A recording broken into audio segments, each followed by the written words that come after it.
வணக்கம். தந்தையின் பாட்காஸ்ட் செய்திகளை வாசிப்பது நான் வைகரை வருணன். முதலில் தலைப்புச் செய்திகள். விருதுநகர் மாவட்டத்திற்கு கள ஆய்வு பணிக்காக சென்ற முதலமைச்சர் ஸ்டாலினுக்கு உற்சாக வரவேற்பு.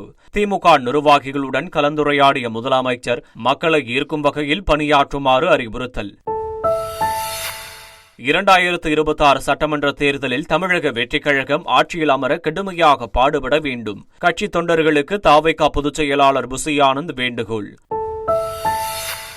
திருவண்ணாமலை கோயிலுக்கு வந்த பக்தர்களிடம் பணம் கேட்டு அடாவடி என புகார். புதுமண தம்பதியரை தாக்கிய சம்பவம் தொடர்பாக 3 திருநங்கைகள் அதிரடி கைது.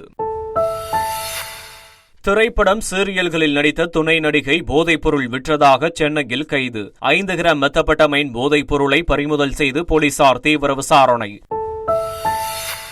சேலத்தில் பீடி சிகரெட் வாங்கித் தர முடியாது என்று போலீசார் கூறியதால் கைதி ஆத்திரம். நீதிமன்ற வளாகத்தில் காவல் உதவி ஆய்வாளரை கைதி அடிக்க பாய்ந்ததால் பரபரப்பு. மகாராஷ்டிரா சட்டப்பேரவை தேர்தலில் அரசியல் கட்சிகள் அனல் பறக்கும் பிரச்சாரம். பாஜக தேர்தல் அறிக்கையை இன்று வெளியிடுகிறார் மத்திய உள்துறை அமைச்சர் அமித்ஷா. பீகாரில் ரயில் என்ஜின் மோதியதில் ஊழியர் உடல் நசுங்கி உயிரிழந்த விவகாரம். சாமானிய மக்கள் இந்த நாட்டில் எப்போதுதான் பாதுகாப்பாக இருப்பார்கள் என ராகுல் காந்தி கேள்வி.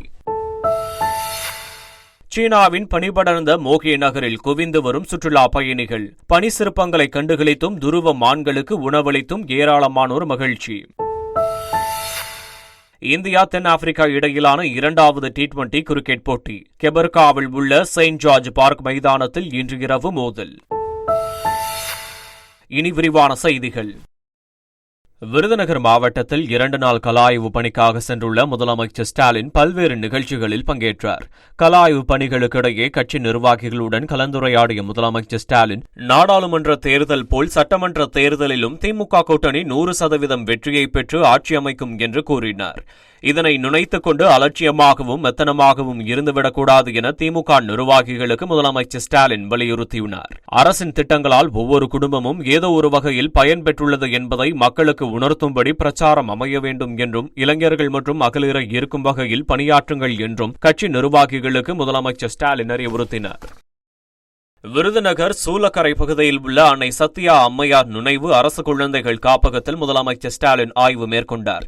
காப்பகத்தில் உள்ள குழந்தைகள் மற்றும் மாணவ மாணவிகளிடம் கலந்துரையாடிய முதலமைச்சர் அங்குள்ள வசதிகள் மற்றும் குறைகள் குறித்து கேட்டறிந்தார். அப்போது பேசிய ஒரு சிறுமி முதல்வரை தங்களுடைய அப்பாவாக பார்ப்பதாகவும், தங்களை பார்க்க வந்த முதல்வர் அப்பாவுக்கு நன்றி எனவும் கூறியபோது முதலமைச்சர் ஸ்டாலின் நெகிழ்ந்து போனார். அவங்க குழந்தைங்க அப்படின்னு நம்ம நினைச்சு நமக்கு ஸ்வீட் வாங்கி தந்திருக்காங்க. வர அதை நம்மளால வார்த்தைகளால சொல்லவே முடியாது.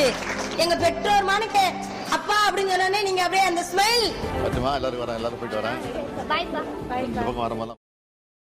இதனிடையே காப்பகத்தில் உள்ள சிறுமிகள் முதலமைச்சர் அப்பா என்று அழைத்த நாள் நிறைவான நாள் என்று முதலமைச்சர் ஸ்டாலின் தமது எக்ஸ் தள பக்கத்தில் பதிவிட்டுள்ளார். சென்னை சேப்பாக்கம் திருவல்லிக்கேணி சட்டமன்ற தொகுதிக்குட்பட்ட 3 இடங்களில் துணை முதலமைச்சர் உதயநிதி ஸ்டாலின் நலத்திட்ட உதவிகளை வழங்கினார். பின்னர் செய்தியாளர்களிடம் பேசிய அவர், வடகிழக்கு பருவமழையை எதிர்கொள்ள தேவையான முன்னேற்பாடுகளை மேற்கொண்டு வருவதாகவும், ஆய்வுக் கூட்டங்களை நடத்த திட்டமிட்டுள்ளதாகவும் கூறினார். இந்த முறையும் கண்டிப்பா எல்லா விதமான முன்னேற்பாடுகளும் செய்யப்பட்டிருக்கு. இன்னும் 2 நாள் திருப்பி ரிவ்யூ மீட்டிங்லாம் வச்சிருக்கிறோம். இப்போ 1 வாரம் முன்னாடி ரிவ்யூ மீட்டிங் வச்சிருந்தோம். அதில் சில பணிகள்லாம் முடிக்க சொல்லியிருக்கோம். சில இடங்கள்லாம் தூர் வர சொல்லியிருக்கிறோம். கண்டிப்பா எவ்வளவு பெரிய மழை வந்தாலும் அதை கண்டிப்பா நம்முடைய அரசு சமாளிக்கும். மக்கள் அரசுக்கு ஒத்துழைக்கணும்னு கேட்டுக்கிறேன். 2026 சட்டமன்ற தேர்தலில் தமிழக வெற்றிக் கழகம் ஆட்சியில் அமர தொண்டர்கள் கடுமையாக பாடுபட வேண்டும் என்று அக்கட்சியின் பொதுச் செயலாளர் புசி ஆனந்த் கேட்டுக் கொண்டுள்ளார். அதற்காக நீங்கள் எல்லோரும் ஒற்றுமையாக இருந்து அதை நீங்கள் செயல்படுத்த வேண்டும்.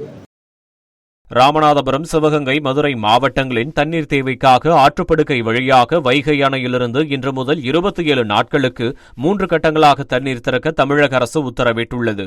தேனி மாவட்டம் ஆண்டிப்பட்டி அருகே 71 அடி உயரம் கொண்ட வைகை அணையின் நீர்மட்டம் தற்போது 65 அடியாக உள்ளது. வைகை அணையிலிருந்து ஏற்கனவே மதுரை மற்றும் திண்டுக்கல் மாவட்ட பாசனத்திற்கு தண்ணீர் திறக்கப்பட்டு வருகிறது. இந்நிலையில் வைகை அணையின் பூர்வீக பாசன பகுதிகளான ராமநாதபுரம், சிவகங்கை, மதுரை ஆகிய 3 மாவட்டங்களின் தண்ணீர் தேவை ஆற்றுப்படுக்கை வழியாக இன்று முதல் தண்ணீர் திறக்க நடவடிக்கை மேற்கொள்ளப்பட்டுள்ளது. உதகை அருகே காட்டுக்குப்பை பகுதியில் எமரால்டு அணையிலிருந்து தண்ணீர் திறக்கப்படுவதால் கரையோர மக்களுக்கு மாவட்ட ஆட்சியர் எச்சரிக்கை விடுத்துள்ளார். இன்று காலை 11 மணி முதல் 30 நாட்களுக்கு தண்ணீர் திறக்கப்படுவதால் கரையோர மக்களுக்கு எச்சரிக்கை விடுக்கப்பட்டுள்ளது. தாழ்வான பகுதியில் குடியிருந்து வரும் மக்கள் மேடான பகுதிக்கு செல்லுமாறும், நீரோடைக்கு அருகில் பொதுமக்கள் நடந்து செல்லவோ குளிக்கவோ கூடாது என்றும் மாவட்ட நிர்வாகம் எச்சரிக்கை விடுத்துள்ளது. கிருஷ்ணகிரி மாவட்டம் போச்சம்பள்ளி அருகே லேசான நில அதிர்வு ஏற்பட்டது. பன்னந்தூர், மஞ்சமேடு, பனங்காட்டூர், சந்தூர் உள்ளிட்ட பகுதிகளில் நில அதிர்வு உணரப்பட்டுள்ளது. இதேபோல் கவர்னர் தோப்பு, எம்ஜிஆர் நகர் உள்ளிட்ட பகுதிகளில் லேசான நில அதிர்வு ஏற்பட்டுள்ளது. பூமிக்கு அடியில் 5 கிலோமீட்டர் ஆழத்தில் ஏற்பட்ட இந்த நில அதிர்வு ரிக்டர் அளவில் 3.3 பதிவானது. நில அதிர்வால் பொதுமக்கள் அச்சமடைந்த நிலையில் எந்தவித பாதிப்போ அல்லது சேதமோ ஏற்படவில்லை என தெரியவந்துள்ளது. உலக புகழ்பெற்ற தஞ்சை பெரிய கோயிலை கட்டிய மாமன்னன் ராஜராஜ சோழனின் 1039வது சதய விழா நேற்று கோலாகலமாக தொடங்கியது. இதையொட்டி பழங்கால இசைக்கருவிகளோடு நாட்டியம் மற்றும் இசை நிகழ்ச்சி நடைபெற்றது. இதில் 700 பெண்கள் கலந்து கொண்டு பாரம்பரிய நடனங்களை அரங்கேற்றி அசத்தினர். சென்னையில் போதைப்பொருள் விற்பனை செய்து வந்த சினிமா துணை நடிகை கைது செய்யப்பட்டார். சென்னை ராயப்பேட்டையில் உள்ள பிரபல மால் அருகே மெத்தபெட்டமைன் போதைப்பொருள் வாங்க வந்த ஒரு இளம் பெண்ணை அண்ணாசாலை போலீசார் கைது செய்தனர். அவரிடமிருந்து 5 கிராம் மெத்தபெட்டமைன் போதைப்பொருள் பறிமுதல் செய்யப்பட்டது. விசாரணையில் கைது செய்யப்பட்ட பெண் மேடவாக்கம் கண்ணதாசன் தெருவைச் சேர்ந்த மீனா என்பதும், அவர் சினிமா மற்றும் சீரியல்களில் நடித்துள்ள துணை நடிகை என்பதும் தெரியவந்தது. பண தேவைக்காக மெத்தபெட்டமைன் போதைப் பொருட்களை விற்பனை செய்ததாகவும், கிராம் கணக்கில் மட்டுமே வாங்கி 3000 ரூபாய் அதிகம் வைத்து விற்பனை செய்வதாகவும் அந்த பெண் தெரிவித்துள்ளார். வாட்ஸ்அப் குழு மூலம் போதைப்பொருள் விற்பனை செய்த துணை நடிகையிடம் போதைப் பொருட்கள் வாங்கியவர்கள் குறித்து விசாரணை நடத்த போலீசார் திட்டமிட்டுள்ளனர். காஞ்சிபுரம் காந்திநகர் பகுதியில் வீட்டின் கதவை உடைத்து 11 சவரன் நகைகள் மற்றும் 25,000 ரூபாய் பணம் கொள்ளையடிக்கப்பட்டுள்ளது. வீட்டின் உரிமையாளர் நரேஷ்குமார் என்பவர் வெளியூர் சென்றிருந்த நிலையில் அவரது வீட்டின் பூட்டை உடைத்து மர்ம நபர்கள் கைவரிசை காட்டியுள்ளனர். இதுகுறித்த புகாரின் பேரில் போலீசார் சம்பவ இடத்திற்கு விரைந்து விசாரணை மேற்கொண்டனர். மக்கள் நடமாட்டம் மிகுந்த பகுதியில் வீட்டின் கதவை உடைத்து நகைகள் கொள்ளையடிக்கப்பட்ட சம்பவம் அப்பகுதி மக்களிடையே அச்சத்தை ஏற்படுத்தியுள்ளது. திருவண்ணாமலை கோயிலுக்கு வந்த பக்தர்களை தாக்கியதாக 3 திருநங்கைகளை போலீசார் கைது செய்தனர். கோயிலுக்கு வந்த வெளிமாவட்டத்தைச் சேர்ந்த புதுமண தம்பதியிடம் திருநங்கைகள் பணம் கேட்டு தகராறு செய்துள்ளனர். அத்தம்பதியர் கொடுத்த 200 ரூபாயை வாங்க மறுத்த திருநங்கைகள் 500 ரூபாய் கேட்டு வாக்குவாதம் செய்துள்ளனர். பின்னர் புதுமண தம்பதியை திருநங்கைகள் தாக்கியதாக கூறப்படுகிறது. இதுகுறித்த வீடியோ சமூக ஊடகங்களிலும் பரவிய நிலையில் தாக்குதலில் ஈடுபட்ட ரீனா, மாயா மற்றும் தனுஷ்கா ஆகிய 3 திருநங்கைகளையும் போலீசார் கைது செய்து நீதிமன்றத்தில் ஆஜர்படுத்தி வேலூர் சிறையில் அடைத்தனர். சென்னை சென்ட்ரல் ரயில் நிலையத்திலிருந்து பெங்களூரு வரை செல்லும் லால்பாக் விரைவு ரயிலில் பயணித்த பயணிகள் IRCTC கேன்டீனிலிருந்து ரயில் நீர் பாட்டிலை வாங்கி குடித்துள்ளனர். தண்ணீர் பாட்டிலில் ஆல்கஹால் வாசனை வந்ததால் பயணிகள் அதிர்ச்சியடைந்தனர். இதுகுறித்து கேன்டீன் ஊழியர்களிடம் 20க்கும் மேற்பட்ட பயணிகள் புகார் அளித்துள்ளனர். ஊழியர்கள் உரிய பதில் அளிக்கவில்லை என்றும் பயணிகள் குற்றம் சாட்டியுள்ளனர். தென்காசி தலைமை அரசு மருத்துவமனையில் கையில் எலும்பு முறிவு என வந்தவருக்கு எக்ஸ்ரே ரிப்போர்ட்டை பேப்பரில் ஜெராக்ஸ் எடுத்துக் கொடுத்த சம்பவம் அதிர்ச்சியை ஏற்படுத்தியுள்ளது. கடையநல்லூரைச் சேர்ந்த காளிப்பாண்டி என்பவருக்கு வாகன விபத்து காரணமாக கையில் எலும்பு முறிவு ஏற்பட்டதைத் தொடர்ந்து தென்காசி அரசு தலைமை மருத்துவமனைக்கு சிகிச்சைக்காக சென்றுள்ளார். அவருக்கு மருத்துவர் எக்ஸ்ரே எடுக்க கூறிய நிலையில் மருத்துவமனை வளாகத்தில் உள்ள எக்ஸ்ரே எடுக்கும் மையத்தில் எக்ஸ்ரே எடுத்துள்ளார். அங்கு எக்ஸ்ரே ரிப்போர்ட்டை பிலிமுக்கு பதிலாக காகிதத்தில் ஜெராக்ஸ் எடுத்துக் கொடுத்துள்ளனர். இதுகுறித்து மருத்துவமனை ஊழியர் காளிப்பாண்டி கேட்டபோது எக்ஸ்ரே பிலிம் தீர்ந்துவிட்டதாக அலட்சியமாக பதிலளித்ததாக கூறப்படுகிறது. இதையடுத்து தனியார் மருத்துவமனையில் 500 ரூபாய் செலுத்தி தான் எக்ஸ்ரே எடுத்ததாக காளிப்பாண்டி தெரிவித்துள்ளார். சென்னை அரசு ராஜீவ்காந்தி மருத்துவமனையில் சிகிச்சை பெற்று வரும் தந்தையிடம் மனக்கோலத்தில் வந்த மகன் வாழ்த்து பெற்ற சம்பவம் நிகழ்ச்சியை ஏற்படுத்தியது. ராணிப்பேட்டையைச் சேர்ந்த விவசாயி தேவராஜன் உடல்நலக்குறைவால் அரசு ராஜீவ்காந்தி மருத்துவமனையில் சிகிச்சை பெற்று வருகிறார். அவரது மகனுக்கு திருமணம் நடைபெற்ற நிலையில் மனக்கோலத்தில் மருத்துவமனைக்கு வந்து தந்தையிடம் மகன் ஆசை பெற்றார். மணமக்களுக்கு மருத்துவமனை முதல்வர் தேரணி ராஜன் உட்பட மருத்துவ குழுவினர் பரிசுகளை வழங்கி வாழ்த்து தெரிவித்தனர். தஞ்சை மாவட்டம் பட்டுக்கோட்டை அருகே திருமண நாளில் மின்சாரம் தாக்கி பெண் உயிரிழந்த சம்பவம் பெரும் சோகத்தை ஏற்படுத்தியுள்ளது. ஊரணிபுரம் பட்டுவிடுதி கிராமத்தைச் சேர்ந்த தங்கமணி என்பவர் தனது திருமண நாளில் கணவர் குழந்தைகளுடன் கோயிலுக்கு சென்றுவிட்டு வீடு திரும்பியுள்ளார். தொடர்ந்து மழை பெய்த நிலையில் வெயில் அடிக்கவும் துணியை காய வைக்க வீட்டிலிருந்த இரும்பு கம்பியில் கொடி கட்டியுள்ளார். பின்னர் காயப்போட்ட துணிகளை எடுக்க சென்றபோது தங்கமணி மின்சாரம் தாக்கி தூக்கி வீசப்பட்டு உயிரிழந்ததாக கூறப்படுகிறது. ஹொசூர் அருகே உள்ள தேன்கனிக்கோட்டையில் பரபரப்பாக காணப்படும் நேதாஜி சாலையில் சிறுவர்கள் சிலர் மிதிவண்டியில் சாகசம் செய்தனர். முன்பக்க சக்கரத்தை உயர்த்தி பிடித்தவாறு அவர்கள் சாகசத்தில் ஈடுபட்டது அந்த வழியாக சென்ற பொதுமக்கள் மற்றும் வாகன ஓட்டிகளை அச்சமடைய செய்தது. வாகனங்கள் அதிக அளவில் செல்லும் இந்த சாலையில் சிறுவர்கள் சைக்கிள் சாகசம் செய்வதை தடுக்க போலீசார் நடவடிக்கை எடுக்க வேண்டும் என்று பொதுமக்கள் கோரிக்கை விடுத்துள்ளனர். திண்டுக்கல் அருகே டெல்லி பெண்ணுக்கு ஆபாச வீடியோ அனுப்பிய கணினி பொறியாளர் கைது செய்யப்பட்டுள்ளார். வத்தலகுண்டு பகுதியைச் சேர்ந்த ஹரிபிரதீப் என்பவர் தேனியில் கணினி பொறியாளராக பணிபுரிந்து வந்தார். அவர் வத்தலகுண்டுவைச் சேர்ந்த திமுக நிர்வாகி ஒருவரின் தொலைந்து போன சிம் கார்டை எடுத்து டெல்லியில் உள்ள இளம்பெண்ணுக்கு ஆபாச வீடியோ மற்றும் குறுஞ்செய்திகளை அனுப்பியதாக கூறப்படுகிறது. இதுகுறித்து இளம்பெண் அளித்த புகாரின் பேரில் டெல்லி போலீசார் தமிழகம் விரைந்து விசாரித்தனர். தொடர்ந்து வத்தலகுண்டில் பதுங்கியிருந்த ஹரிபிரதீப்பை கைது செய்து டெல்லி போலீசார் அழைத்து சென்றனர். அவரிடம் போலீசார் தீவிர விசாரணை மேற்கொண்டு வருகின்றனர். சேலம் நீதிமன்ற வளாகத்தில் காவல் உதவி ஆய்வாளரை கைதி அடிக்க பாய்ந்ததால் பரபரப்பு ஏற்பட்டது. கொலை வழக்கில் கைது செய்யப்பட்ட நரேஷ்குமார் என்பவரை சேலம் நீதிமன்றத்திற்கு காவல் உதவி ஆய்வாளர் ராமானுஜம் மற்றும் போலீசார் அழைத்து சென்றனர். நீதிமன்ற வராண்டாவில் காத்திருந்தபோது நரேஷ்குமார் பீடி, சிகரெட் மற்றும் சாப்பாடு கேட்டதாக கூறப்படுகிறது.